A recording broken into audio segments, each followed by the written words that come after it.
এবারে এত মুস্তানি করে কেন? বোন তোর আমি মারাম না বোন, তোর মারাম না, তুই মায়ের জাত। এই হারামির কারণে একটু আগে একজন মায়ের জাতের গায়ে আমি হাত তুলছি, আমি অনুশোচনায় আছি। তোরে মাইরে আমি আমার অনুশোচন।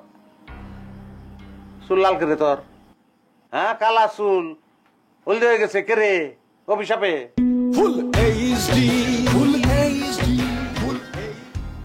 কি আসল না নকল? এটা কোনো কথা বললে? অবশ্যই আসল। তুমি কেমনে বুঝলে আসল? আমি দোকানে গেছিলাম, স্বর্ণকারের কাছে যে চেক করেছি, 1 নাম্বার স্বর্ণ, গিনি সোনা। মার্কেটে এর দাম আছে কত জানো? 1,04,000 টাকার উপরে। তাহলে কিন দেয়া দাও। হ্যাঁ আসো, অবশ্যই কিন দেয়া দাও। এমন নিহার তোমায় নাহি সাজে। আমি তো পাগল হয়ে গেছি রে, আমি পাগল, আমি বেকুব হয়ে গেছি, বলদ হয়ে গেছি আমি। বলদ দেয়া আমার বেউস হয়ে যাওয়ার কথা ছিল, কিন্তু আমি বেউস হই নাই। কি রই নাই জানস? জগৎটা খুব বিচিত্র। এই জগতে বাঘে তার সন্তান রেখে ফেলায়, বাপে তার মেয়েরে শেষ করে দেয়, আর সন্তান বাপ মারে খুন করে। সেই হিসাবে তুই যে ঘটনা ঘটাইছ সেটা মামুলি, খুব গুরুতর কিছু না, কিন্তু ঘটনাটা তুই ঘটাইলছস আমার লগে ঘটাইছস তুই ঘটনা। তুই আমার ইমোশন লিয়া চিনিমিনি খেলছস।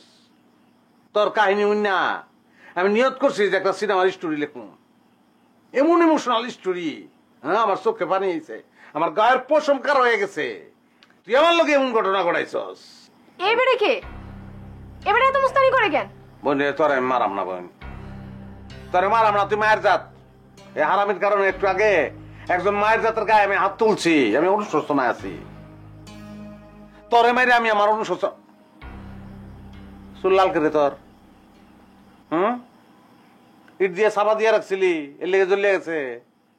হ্যাঁ কালা চুল হলদে হয়ে গেছে কে রে? অভিশাপে। কেডা অভিশাপ দিছে? এবারে এত কথা কয় কেন? এবারে কইতে আইছে? এইবার কথা কনের অধিকার আছে কি রে? অধিকার নাই? ভাই ভাইরে আমার মাফ করে দেন, আমার ভুল হয়ে গেছে রে ভাই। হাতে ধরি পায়ে ধরি ভাই, আমার মাফ করে দেন ভাই। হরেন দয়াল এই বিষয়টা মাফ করতে পারতো না, তাইলে সে তোর মানুষ থাকে না রে, সে তো মানুষ থেকে পশু হয়ে যায়। হরেন দয়াল এই হারটা হারের মালিকের কাছে জমা দিবে, এবং হরেন দয়াল তোরে আফসোস মিটে পিটাইব, আফসোস মিটে তারে মারবো। নাই কিছু না, কই যাস তুমি?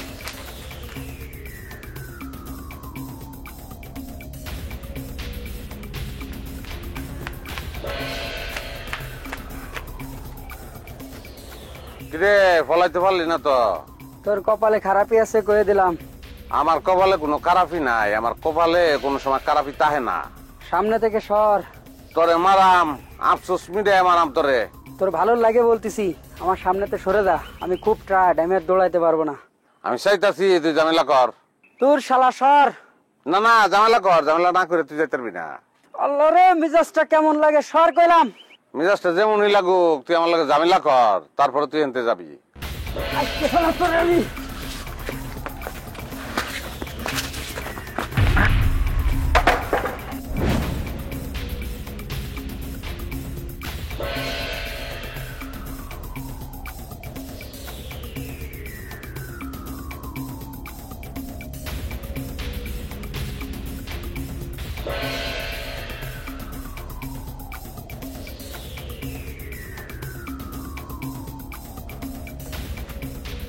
তোরে বান্ধনে আমার নিয়ত ছিল না, কারণ তুই আমার কাছে রাধা, তুই তোর কৃষ্ণরে বাঁচানোর লেগে চুটাইছস।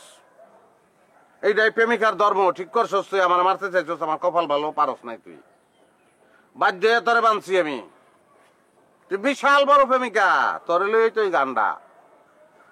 তুমি যাইও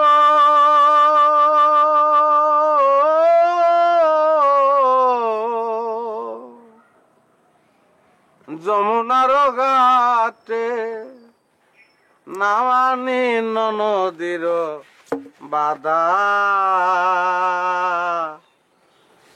পরজনমে হয় রাধা, বনমালী গ্রহ তুমি।